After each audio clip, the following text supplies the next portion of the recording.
পাবনা ১ সংসদীয় আসনের সীমানা পুনর্বহালের দাবিতে বেড়ায় সকাল সন্ধ্যা হরতাল ও সড়ক নৌপথ অবরোধ চলছে। এ বিষয়ে সবশেষ অবস্থা জানবো। পাবনা থেকে যুক্ত হচ্ছেন সহকর্মী মোস্তাফিজুর রহমান।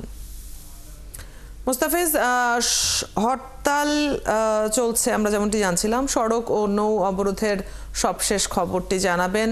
এই কর্মসূচির ঘোষণা কারা দিয়েছেন, সমস্যা সমাধানে প্রশাসন কোনো ধরনের পদক্ষেপ নিয়েছে কিনা জানাবেন এই মুহূর্তের বিস্তারিত।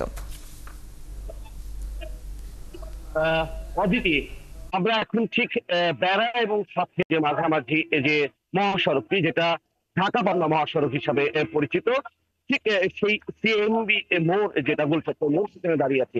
আমি যদি একটু দেখাতে চাই যে এখানে কিন্তু আন্দোলন সংগ্রামে এখন পর্যন্ত কিন্তু সেই ভোর 6টা থেকে এখন পর্যন্ত কিন্তু সংগ্রাম আন্দোলন চালিয়ে যাচ্ছে এই অঞ্চলের, এই জনপদের মানুষজন।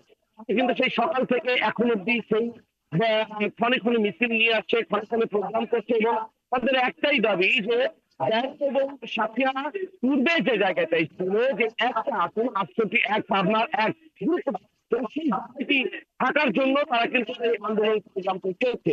আমরা যদি তাদের কাছ থেকে শুনেছি যে এই কারণে তারা আসলে একত্রিত হচ্ছেন, এবং ওই যে সীমানা যে বন্টন করা হয়েছে, যে বেড়াকে আলাদা করে দেওয়া হয়েছে সুবর্ণপুরের সঙ্গে, এবং সাথেকে আলাদা আসন করা হয়েছে, কিন্তু কি কারণে এবং এটা কেন তারা মানছে না?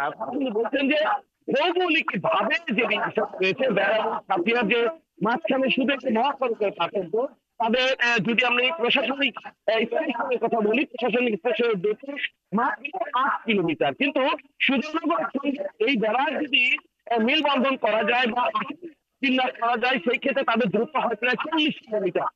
কারণে এই জনপদের মানুষজন কিন্তু তারা ফুঁসে উঠেছে প্রায় 1 সপ্তাহ ধরে। তারা কিন্তু নানান কর্মসূচি গ্রহণ করেছে, এবং 1 সপ্তাহ ধরে তারা আজকে যেটা হচ্ছে সকাল 6টা থেকে সন্ধ্যা 6টা পর্যন্ত তারা হরতালে ডাক দিয়েছে। এবং পাশাপাশি এই বেড়াতে যারা এই বিগত দিনগুলোতে এমপি হয়েছেন, তারা কিন্তু এখানে স্বরাষ্ট্রমন্ত্রী হয়েছেন এবং বিভিন্ন মন্ত্রণালয়ের দায়িত্ব পেয়েছেন, এবং এইখানে কিন্তু বিশাল লিখা একটি নৌ বন্ধ রয়েছে।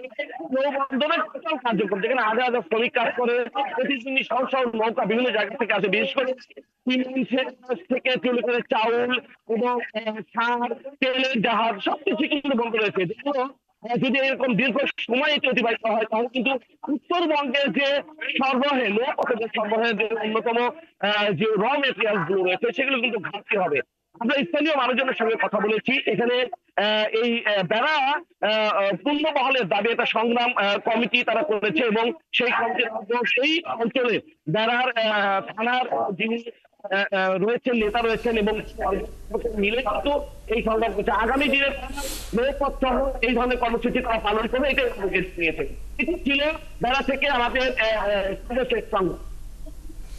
ধন্যবাদ এই মুহূর্তের খবরগুলো জানিয়ে দেবার জন্য।